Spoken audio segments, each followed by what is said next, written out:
India TV YouTube channel को subscribe करें और बेल आइकन दबाएं। नमस्कार, मैं हूं सौरभ शर्मा और इस बुलेटिन की शुरुआत हम करने जा रहे हैं एक बहुत ही खूबसूरत तस्वीर के साथ। इस तस्वीर को आप ही नहीं पूरा देश देखना चाहेगा। ये तस्वीरें आई हैं भगवान श्री राम की नगरी अयोध्या से। अयोध्या में रामलला अब चांदी के झूले पर विराजमान हो गए। ये तस्वीर भारत सदियों बाद देख रहा है। आज सावन की पंचमी पर रामलला को चांदी के झूले पर स्थापित किया गया। आप इंडिया टीवी पर अयोध्या में चांदी के झूले पर विराजमान रामलला की पहली तस्वीरें देख रहे हैं। रामलला को उनके अस्थायी मंदिर परिसर में चांदी के झूले पर स्थापित किया गया है।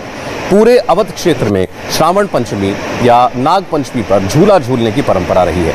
इस मौके पर रामलला भी अपने चारों भाइयों के साथ झूलन उत्सव का आनंद ले रहे हैं। भगवान श्री राम के बाल रूप के लिए ये झूला चांदी का बनाया गया है। इसका वजन 21 किलो है। अयोध्या में श्रावण झूलोत्सव की परंपरा सदियों पुरानी है। श्रावण शुक्ल पक्ष की तृतीय से पूर्णिमा तक सभी मंदिरों में भगवान श्री राम झूले पर विराजते हैं। उनके लिए मंगल गीत गाए जाते हैं। उसी परंपरा के अनुसार भगवान श्री रामलला जी को आज 21 किलो चांदी के इस झूले पर स्थापित किया गया है।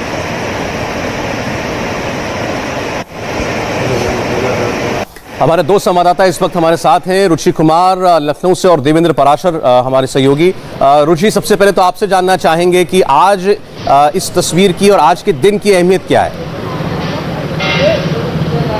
देखिए, ऐसा है अयोध्या के मंदिरों में सौरभ आप जाएंगे तो वहाँ जो भगवान है, आज जब नाग पंचमी है, नाग पंचमी से लेकर रक्षाबंधन तक ये झूलन उत्सव होता है। और भगवान राम जो बाल रूप में है राम जन्मभूमि में, अभी तक जो चारों भाई हैं वहाँ पर, वो जो अस्थायी मंदिर था या टेंट के नीचे जो मंदिर बरसों से चला आ रहा था, लकड़ी के झूले में ये झूलन उत्सव होता था। और जो श्रद्धालु थे, बड़ी तादाद में आप अयोध्या जाएंगे तो आपको वहाँ पे कदम रखने की, तिल रखने की जगह नहीं मिलेगी। इतनी बड़ी तादाद में श्रद्धालु आज के दिन वहाँ पर पहुँचते हैं। तो अभी तक जो श्रद्धालु थे लकड़ी के झूले में देखते थे भगवान राम को झूला झूलते हुए, लेकिन अब 21 किलो चांदी का झूला है जिसमें चारों भाई जो बाल रूप में वहाँ पर विराजमान हैं, उनका झूलन उत्सव हो रहा है। तो ये श्रद्धालुओं के लिए आज आप कह सकते हैं कि एक बड़ा दिन है। वो श्रद्धालु जो बरसों से अयोध्या में राम जन्मभूमि में भगवान राम के मंदिर का इंतजार कर रहे थे, अब उनको लग रहा है कि वो घड़ी धीरे धीरे करीब आ रही है जब वो वहाँ पर भगवान राम के एक बड़े भव्य मंदिर में दर्शन कर सकेंगे। जो काम हो रहा है वहाँ भी शुरुआत की गई है। एक स्क्रीन लगाई गई है कि दर्शन करने जाने के टाइम पे भक्त देख पाएंगे कि वहाँ पे राम जन्मभूमि में किस तरह से राम मंदिर की का काम चल रहा है, उसके भी दर्शन कर पाएंगे। और आज वो चारों भाइयों को इस चांदी के झूले में झूलते हुए देखकर उनके दर्शन कर रहे हैं। सौरभ, देवेंद्र, अब भक्त और दर्शक ये भी जानना चाहते होंगे कि भगवान राम का ये मंदिर जो है, इसका काम कहाँ तक पहुंचा है और ये झूला क्या ट्रस्ट की तरफ से ही यहाँ पर मंदिर में स्थापित किया गया है?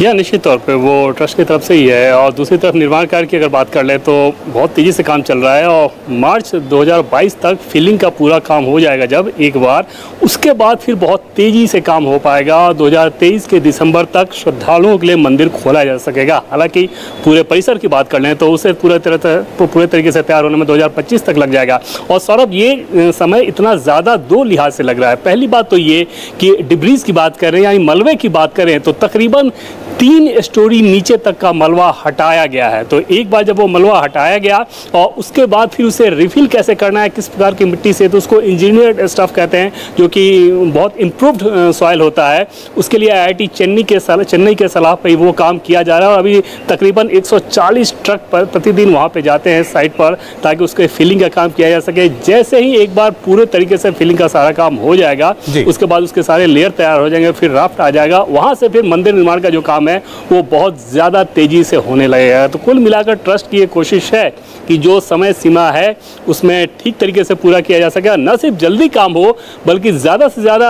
और हमेशा जब इस बात पर मंथन हुआ था तो चाहे IIT दिल्ली के एक्सपर्ट हो या IIT चेन्नई के हो, उनसे यही कहा जाता था कि आप तकनीक इस तरह से बताएं और अध्ययन करके स्टडी जो अभी आप कर रहे हो उसको इस हिसाब से बताएं कि सैकड़ों साल तक ये मंदिर उसी तरीके से खड़ा रहे। उस तरह की तकनीक पे ये मंदिर बना होना चाहिए और उसके चलते थोड़ा समय लग रहा है। देवेंद्र, लेकिन इंतजार जल्द खत्म होगा, इस पर भी सबको यकीन है। और आज भव्य तस्वीर भी देखी भक्तों ने इंडिया टीवी पर। बहुत बहुत शुक्रिया रुचि और देवेंद्र, आप दोनों का।